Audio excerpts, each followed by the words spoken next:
Bismillahirrahmanirrahim. Assalamualaikum warahmatullahi wabarakatuh. Alhamdulillah hamdan katsiran tayyiban mubarakan fih kama yuhibbu rabbuna wa yarda. Wa asyhadu an la ilaha illallah wahdahu la syarika lah wa asyhadu anna Muhammadan abduhu wa rasuluh. Salawatullahi wa salamuhu ala abdihi wa rasulihi Muhammad wa ala alihi wa sahbihi ajma'in, amma ba'd. Saudaraku rahimani wa rahimakumullah, kita lanjutkan membaca risalah Jagalah Keikhlasan Hingga Ajal Menjemput.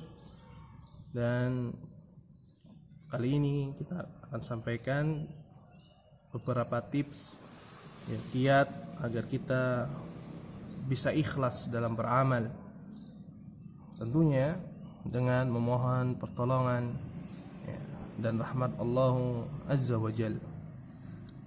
Yang pertama adalah mengetahui keutamaan ikhlas dan bahaya dari syirik riya dan syirik sum'ah. Riya adalah seorang ingin dilihat ibadahnya, sedangkan sum'ah adalah ingin diperbincangkan, didengar oleh orang-orang. Dengan mengetahui keutamaan ikhlas, orang akan termotivasi untuk berbuat ikhlas. Dengan mengetahui bahaya syirik, riya, dan sum'ah, maka seorang akan berusaha untuk menjauhkan dirinya dari kesyirikan tersebut. Allah Azza wa Jalla berfirman, innama yakhshallaha min ibadihil ulama. Sesungguhnya yang takut kepada Allah di antara hamba-hambanya hanyalah para ulama, hanyalah orang-orang yang alim, orang-orang yang mengetahui. Innallaha azizun ghafur. Sesungguhnya Allah Maha Perkasa lagi Maha Pengampun. Kemudian yang kedua, dengan memohon pertolongan kepada Allah. Rasulullah sallallahu alaihi wasallam pernah berkata kepada Abu Bakar As-Siddiq radhiyallahu anhu, "Ya Abu Bakar, lasyirku fikum akhfa min dabibin naml." Wahai Abu Bakar, sungguh kesyirikan di tengah-tengah kalian itu lebih samar daripada rayapan seekor semut. Faqala Abu Bakar, maka Abu Bakar bertanya, "Wa halis syirku illa man ja'ala ma'allahi ilahan akhar?" Apakah kesyirikan itu melainkan siapa saja menjadikan bersama Allah sesembahan yang lain saja? Maka Nabi SAW menjawab, "Walladzi nafsi biyadih, demi zat yang jiwaku berada di tangannya, lasyirku akhfa min dabibin naml."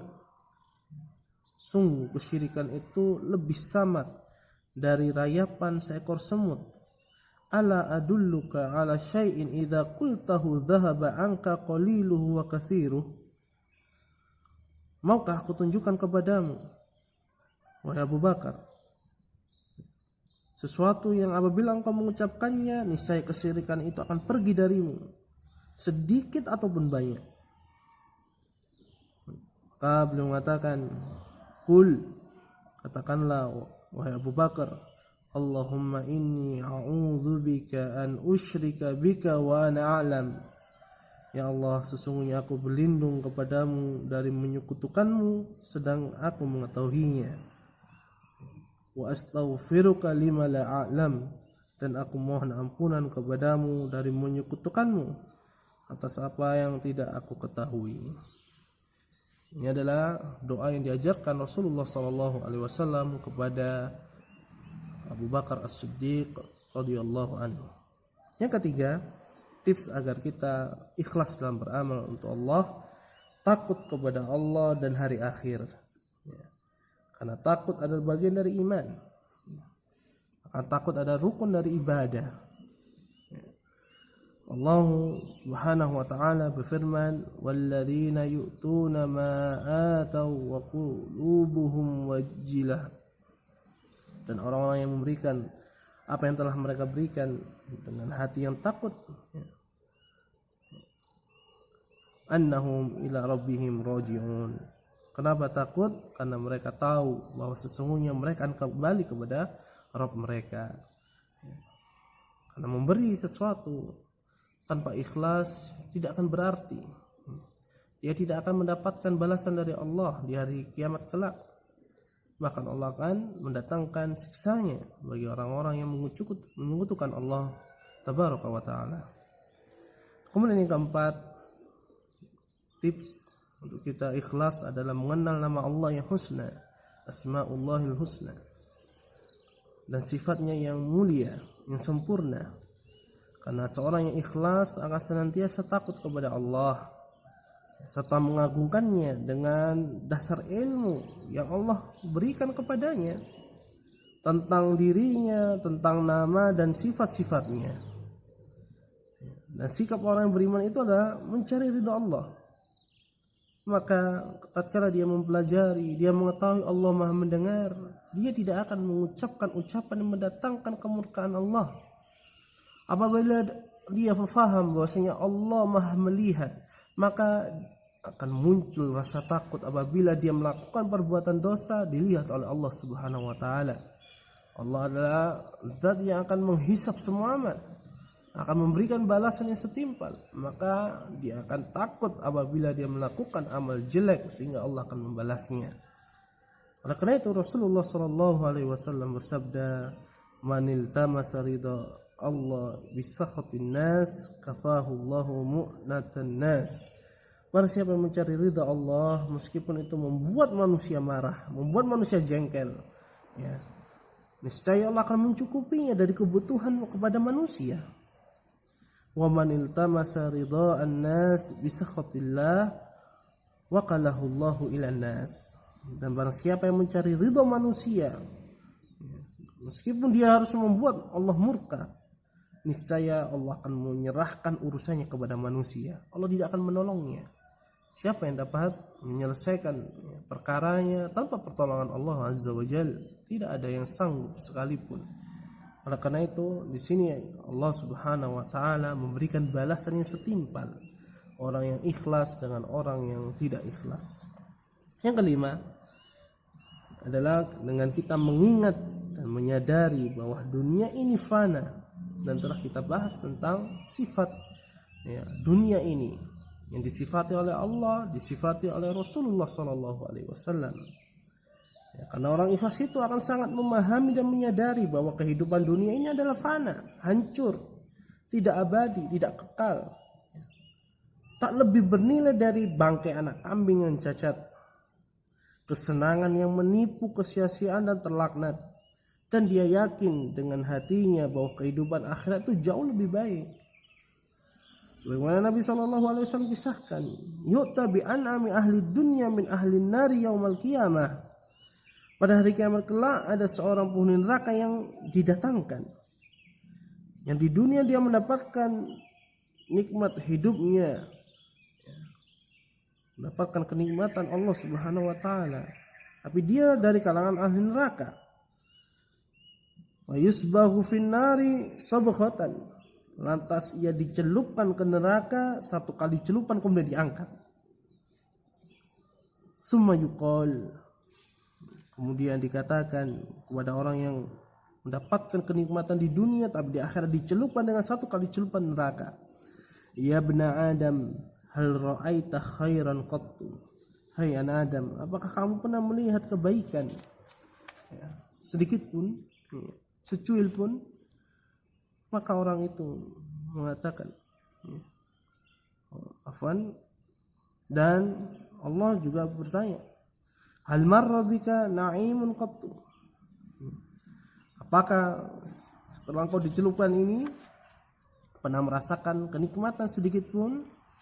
Lantas dia menjawab, la wallahi ya Rabb, tidak demi Allah ya Rabb.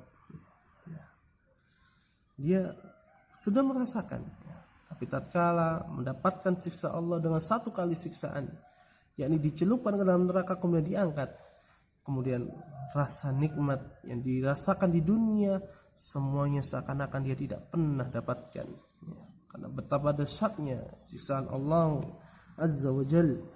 Wa yu'ta bi asyaddin nasi bu'san fid dunya min ahli jannah.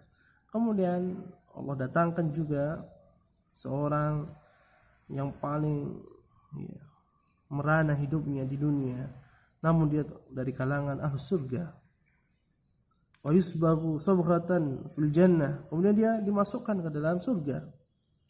Fa yuqalu lahu, kemudian Allah berkata kepadanya, ya bani Adam, hal ra'aita bu'san qattu, apakah engkau wahai anak Adam pernah merasakan kesengsaraan? Hal marra bika syiddatun qattu, apakah pernah engkau merasakan tertimpa kesengsaraan di dunia? Maka dia menjawab, la wallahi ya Rabb, ma marra bi bu'sun qattu wala ra'aitu syiddatan qattu. Ini adalah jawaban orang-orang yang di dunia mendapatkan kesengsaraan yang luar biasa, tapi dari kalangan orang-orang yang beriman, orang-orang yang ikhlas. Maka dia menjawab, demi Allah, tidak wahai Rabb, aku tidak pernah sengsara dan tak pernah melihat kesengsaraan sama sekali. Padahal di dunia dia merasakan kesengsaraan, namun kenikmatan surga menghilangkan, melupakan semua kesengsaraan yang pernah dia rasakan. Ini adalah keutamaan yang besar, surga Allah, dan kengerian yang luar biasa dari siksa Allah berupa neraka. Dan yang terakhir yang dapat kami sampaikan adalah tips untuk kita ikhlas di dalam beramal untuk Allah adalah berteman dengan orang-orang yang ikhlas. Karena as-sahibus sahib, karena seorang teman itu akan menarik temannya kepada apa yang dia miliki. Kalau teman itu baik, maka dia akan menarik teman itu ke dalam kebaikan, minimalnya menampakkan kebaikan. Begitu pula orang teman-teman yang jelek, dia akan menarik orang itu untuk perbuatan yang jelek yang dia biasa lakukan. Dan kita telah bahas tentang teman yang baik dan teman yang buruk. Wallahu ta'ala alam. Semoga Allah subhanahu wa ta'ala memberikan keikhlasan kepada kita, sehingga amal ibadah kita lakukan hanya semata-mata mencari keridhaan Allah, mengharapkan wajahnya dan surganya. Wassallallahu wasallam ala nabiyina Muhammad walhamdulillahi rabbil alamin. Subhanakallahumma bihamdika asyhadu an la ilaha illa anta astaghfiruka wa atubu ilaik. Wassalamu alaikum warahmatullahi wabarakatuh.